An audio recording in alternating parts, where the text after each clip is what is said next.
புதுச்சேரியிலையும் அடுத்த ஆண்டு சட்டப்பேரவை தேர்தல் நடக்க இருக்கிறதால அரசியல் கட்சிகள் அங்க தீவிரமா களை பணியாற்றிட்டு வராங்க.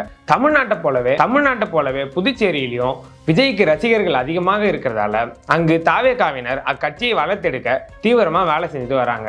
தாவேகாவோட பொதுச் செயலாளர் புஷி ஆனந்தும் அந்த ஊரை சேர்ந்தவர்ன்றதால இது ஒரு சாதகமா அமைஞ்சிருக்கு. தமிழ்நாட்டை போலவே புதுச்சேரியிலையும் ரோட் ஷோ நடத்த தாவேகாவினர் முனைப்புல இருக்காங்க. அந்த வகையில தான் நவம்பர் 5ஆம் தேதி புதுச்சேரியில சாலை வளம் எனப்படும் மக்கள் சந்திப்பு கூட்டத்தை நடத்துறதுக்கு அனுமதி கோரியிருந்தாங்க. ஆனா கரூர் சம்பவம் மாதிரி அசம்பாவிதம் நடந்துடக்கூடாது என புதுச்சேரி போலீஸ் அனுமதியை மறுத்துட்டாங்க. ஆனா அதே நாளன்று பொதுக்கூட்டத்தை நடத்தலாமா என தாவேகாவினர் யோசித்தனர். ஆனா அதே நாள்ல பொதுக்கூட்டம் ஒன்று நடத்தலாம்னு தாவேகாவினர் யோசிச்சாங்க.